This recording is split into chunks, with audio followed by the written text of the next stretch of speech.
Hello, scrappy friends, and welcome to day 10 of our 12 cropping days of Christmas. That's right, today's day 10, and so my challenge to myself is to get 10 photos on today's 2-page layout. I think I picked a sketch today that is going to really help me out. So let's go ahead and jump in, and I'll show you the sketch I picked for today. So today I picked the sketch on page 103. It's this one right here. I'm going to go ahead and pop that up on the screen so we can talk about it right away. I must have looked at this book so many times over the last, 2 years that we've had this book out. This one has never stood out to me. I don't even know if I ever saw this one. And all of a sudden, when I'm planning for this series, this one popped out and was just shining at me, and I love it. There's a lot of fun techniques on here, and I posted the blog post into the description of this video, and this one has, I think, like 13 steps to it. There's a lot of stuff going on in this sketch, so it's kind of fun. We're going to do some of the techniques, and some of them we won't because it was specific to the collection that they were using at the time. But what I really liked about this sketch is the fact that it has 6 photos on a 1-page layout. So I felt like I could probably squeeze in a few more doing a 2-page layout. But here's the thing. The more photos you get on your page, then the smaller your photos have to be. So you really need the right photos that you can crop down. These are using 3 by 3 inch photos. So a lot of times it's hard for us to find photos that will work specifically for the exact photo size that they have. So of course you can keep your photos larger, and then you would just make this sketch according to your photos, but more than likely you won't get 6 photos on your page. So looking at the sketch, it's once again a block. We are getting very familiar with our block layout by now. It has the frame style foundation with the big 11-inch block in the center, which is great to house all your photos. And then the frame style background where a little bit of our pattern paper could be poking through. So I love that style. We've done it. We're very familiar with it. We know it's going to work for our layout today. Then they have the fun circle element with the as the journaling area, and yes, I would like to recreate that today. I love that part. And they have 3 embellishment clusters. Now I probably will get 3 across my 2-page layout, but maybe not all 3 on the first page. So come on back to my desk and I'll show you what I'm going to use for today. I have my 10 photos here, and I have 1 mat card. I'm going to probably use this for the title. And I have some scraps. I have a piece of lined paper that I'll be using to create my journaling box, and then some green and red to coordinate with my pattern paper. And this is the pattern paper I'm going to be using today. It's the Dancing Lights, I think it was called. And this is my last full sheet of this. I had a 4-inch square that I don't think I will be incorporating in today's layout, but I'm hoping to use this entire piece over the span of the 2 pages. And then I'll be using the white cardstock, one for a base on the right hand side and one for the 11-inch block on the left hand side. Okay, so let me put some of this aside and we'll get going. I did bring in some colored pens and my custom cutting system, which we will be using later. And right now, these are the only tools that I plan on using in this layout unless something changes. Okay, so a few videos back in the series, we talked about mitering, and I had a lot of comments that a lot of people were new to mitering or wanted to give mitering a try. And as I was preparing for today's video and I want to create that frame style background, I had to look at my paper and decide if I was going to gut or miter. And let me cut the 11-inch block first so that I can show you a few things before we decide if we want to gut our paper or miter it. Mitering would be really good use on this particular sketch because I want a big chunk to pull over to my right hand page. but we really have to look at the direction of our papers before we just jump in and start doing one or the other. So here's my frame style background, and you can see all the lights are going in a direction. They're all going almost like lines across the page. If I lay the square on top, you can still see the direction of the lights and everything is nice. But if I was going to miter that and just do strips, I would have a strip here, which would be the two sides. But then when I do another strip and another strip for the top and bottom, then they would be running crazy. They would look like this at the top. And I don't want that look. So in this case, mitering won't work for me. So I have to gut it. So I'll gut this out at a 1-inch spacing and use the 10-inch square that I get for my right-hand page.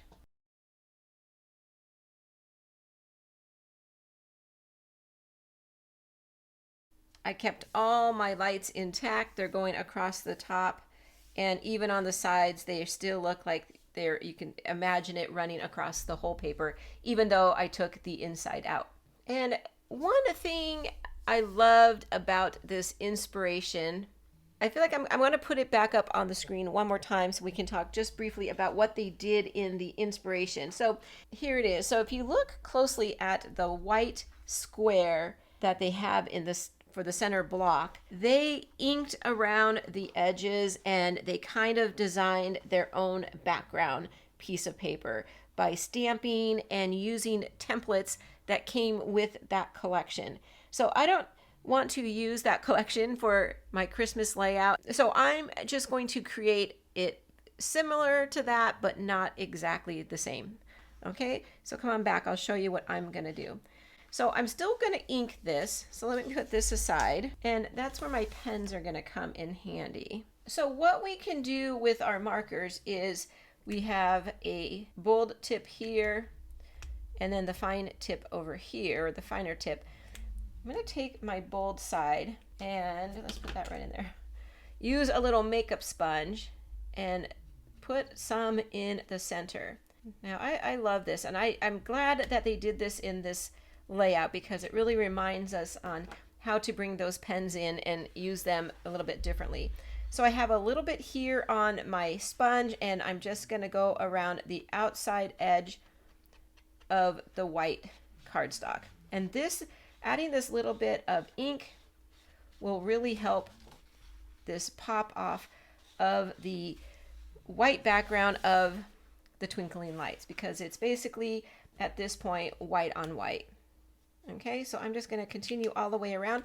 I think it's kind of nice too if you smudged it on to the front of the cardstock. So if that happened accidentally, I think I would be okay with it, just because in certain looks, you know, you're going to find you like certain looks when you do this technique.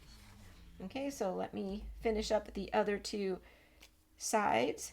I am using a metallic pen and it's working out just fine.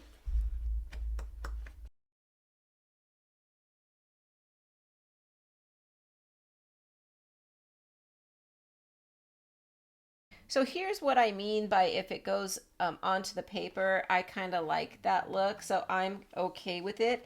Let's see, there we go. Now on top of the dancing light paper, you can see how it just kind of gives it a contrast now. Doesn't just blend in like it did when it was white. Let me zoom in a little here so you can see. So there you go. You can see how it just gives it that little bit of pop of color. Next, I'm going to go through my photos and decide which ones are going to be cut down to 3x3s. So I have some photos that I want to save for the other side. That one I want to do a little bit bigger, and I'm going to trim down these pictures to a 3x3 inch square. Okay, so I cut these down into 3-inch squares, and I cut this one into a 3.5-inch square. And I'm only going to put 5 on my page instead of 6. So I'll have 5 on the left-hand page, and then I'll say 5 for the other page. So I did have to look at my photos ahead of time and decide which ones I can crop down. And I did use my little template to kind of show me which photos I was able to get a better look at by cutting them down to 3.5 inches. And the other stack, they were just too large, or I wanted to keep more of the photo. So this will be on the other page. Okay, so what we have down here is they put them in a little grid style placement down here, and they backed it with a piece of paper. So let me get my scrap that I brought in and my trimmer. And this piece of paper needs to be cut down to a 6.5 inch square. And this is going to help bring in that little pop of color that I need on this layout, because there's a lot of white going on here. And there we go. So I like it. I like how it just adds that little bit of color down there and kind of houses all my photos. So a block within a block. And now for this photo up here, I do want to give that a little matte. And so I'm going to bring in this scrap of red shimmer paper that I have, and I'm just going to give it a 1/4 inch matte all the way around. So as I was trimming down the red shimmer paper, I thought maybe it blends in a little too much, so I decided to go ahead and trim a small white matte and then double matte this so it pops out. Since I have less photos on here, I thought maybe that would work for me.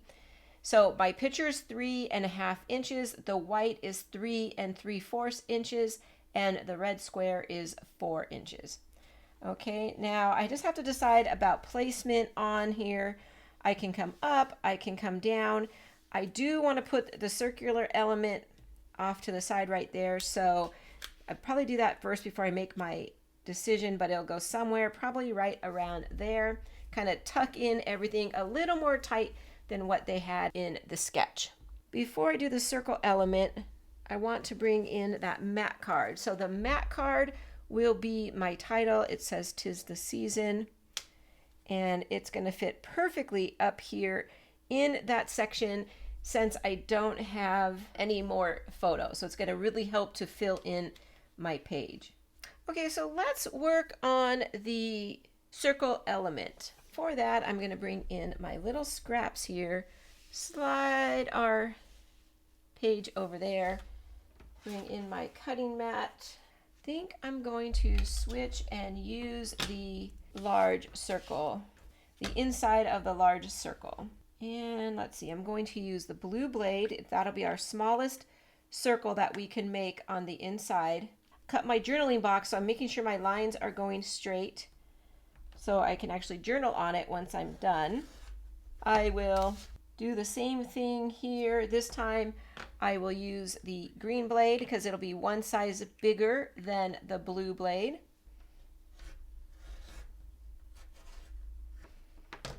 Okay.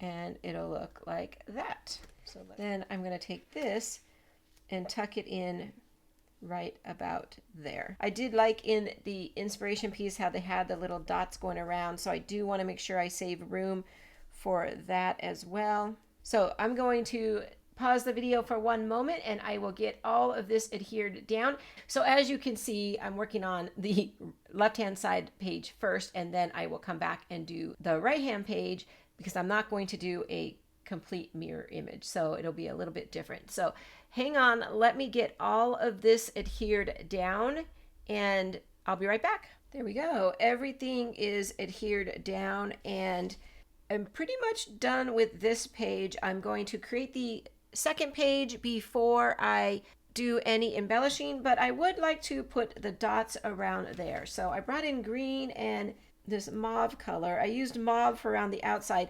Since I used green here, then I thought I would use the mauve pen around with the circle dots. And I'm just going to freehand it and eyeball it. So, oh, I love that. I love it. It looks, it's very twinkly lights looking, right? I like it. You can space out your dots a little more if you wanted to. You could, make them a little bit tighter. It would really be up to you. I feel like I have a lot of room there. So I went a little closer together. I like the amount of dots. It really adds just a little pizzazz, and I'm glad they did that in the inspiration because it kind of reminded me I don't do that anymore, and I really like it. So I'm going to scoot this one aside, and I'm going to bring in the materials for the second page. And while I'm doing that, I would appreciate it if you're liking this series or if you're liking this sketch so far. I would appreciate a thumbs up. As you know, it really helps to spread my content throughout YouTube. So thank you for doing that. So I think I'm going to start off by maybe just adding some of the ink around the edges just to kind of tie in what we did over here. So I'm going to get my makeup sponge and my dot tip marker back out and give this a little bit of an edge.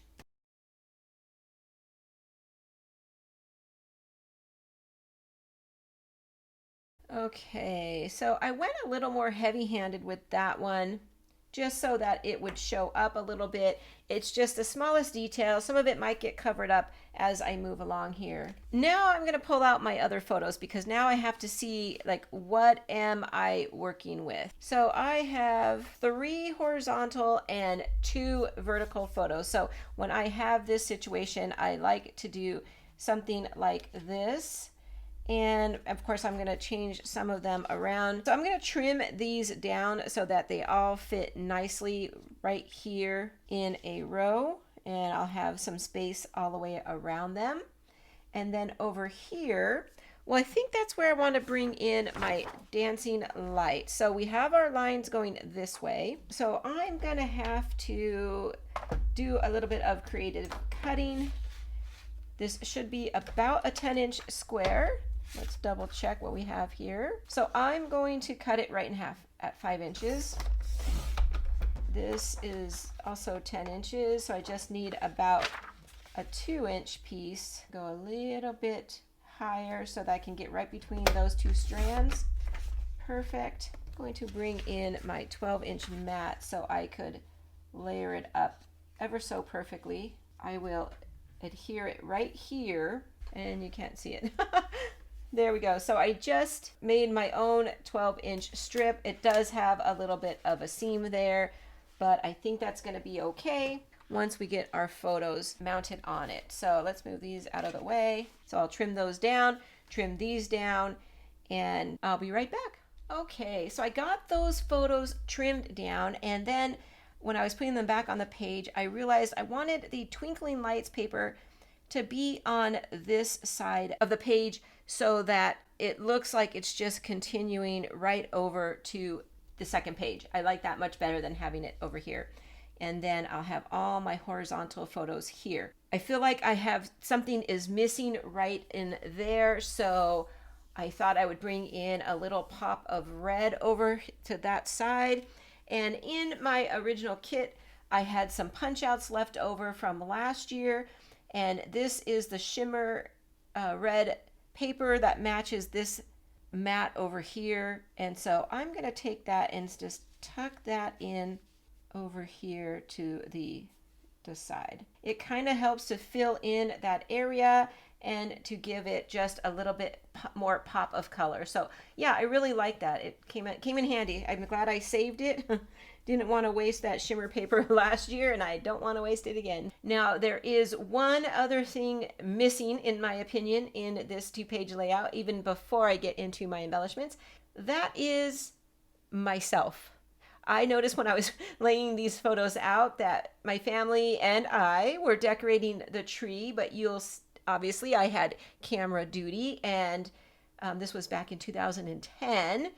My family is much better at getting photos now that include me. So that's why I'm pausing here right now to remind everybody that during this holiday time, be sure to turn that camera around, get some photos of yourself, and make sure that you are in your scrapbooks as well. Now, I know this 2010, I'm going to be in the scrapbook lots of places, but this happens quite frequently, and I just want to point that out, that now all these years later, now I'm sad because I wasn't in any of these photos. I'm going to get this part adhered down and we'll be back to do some embellishing. So hold on, please. Let's talk about embellishing. So you'll see I have this big open area up here, so that's perfect for embellishing. So I'm going to bring out my circles and put one right there. And that's kind of where they had it in the sketch as well. And then in the sketch, they also had one right down here, which I kind of like to kind of fill in this corner as well. And since I have a second page, I would like to put one on the second page. So I have the top and the bottom. So I'm going to come right here in about the middle of the page and put my third cluster right there. Okay, so for up here, like I want to bring in a little Santa, but I thought he looks like he's just floating out into space right there. So I went through my scraps that I have left over in this kit, and I thought I'm just going to bring in a little piece of paper as my embellishment cluster base so that Santa has somewhere to sit. Put it right there, and now Santa has a home base to sit on. So you see how much that added. And I also thought I wanted to give something else coming out from Santa's sack.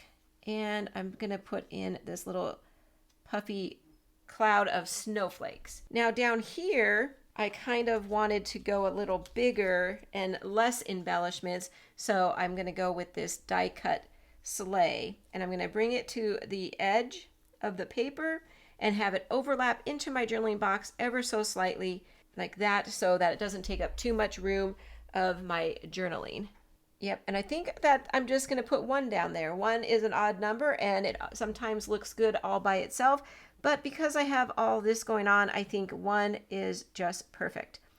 Over here, I wanted to bring in some green, so I went through my tray and I found this tag. I thought that would be perfect right here, kind of in the middle of everything. I have some open space in those photos, so I'll put that right there. And then I wanted to bring in something else to cover up this area in the tag. So I thought, oh, I have a red snowflake. So I'll put that just like that on top, just to give it a little bit something else and some more color right there.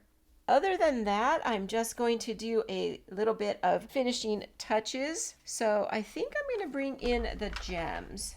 3 small ones, a couple medium size, and some big ones. Let's see if we can use the big ones. They're always the hardest to use. And if I put just one right there, that's cute. And it gives me my 3 elements. So I like that. And then I think down here, we'll just add one somewhere. Let's see, do we like it there? Yep, I kind of like it there. In fact, I'm going to trail it off with a medium-sized one. I call that a trail when it's kind of just going off the side or down to the bottom or something. So yep, I like that. Now up at the top, I have these 3. And what I like to do sometimes is to put the 3 in a row. So let's see here.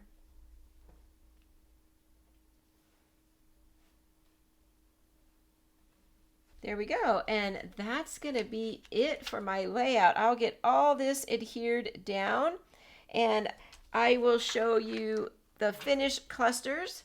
Let's start up here at the top. Here's what the finished cluster looks like. I love the addition of the 3 little gems right there. I think it's super cute, and I like the green base that I brought in, kind of bring some more green over to that side of the layout.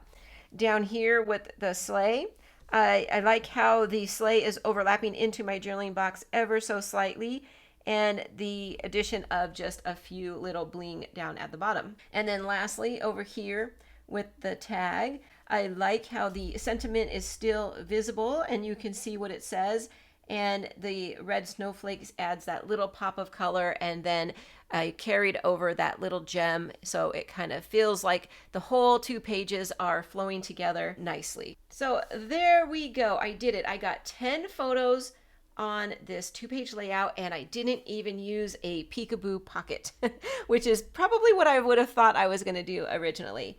So I'm done with layout 10. We're moving on to layout number 11, or day 11. And we are going to be live for that day 11. So I hope that you come back in a couple days and catch my live event. It'll be Thursday at 10 a.m. And if not, it'll be recorded, and I hope that you come back and at least watch the recording. And I hope that everybody is having a happy and safe holiday season. And I wish you all a Merry Christmas. I know I have a couple more videos, but I just felt like I wanted to say that. Yeah, I hope everybody's doing well and you take care, and I'm going to see you real soon. Okay? Bye-bye, everyone.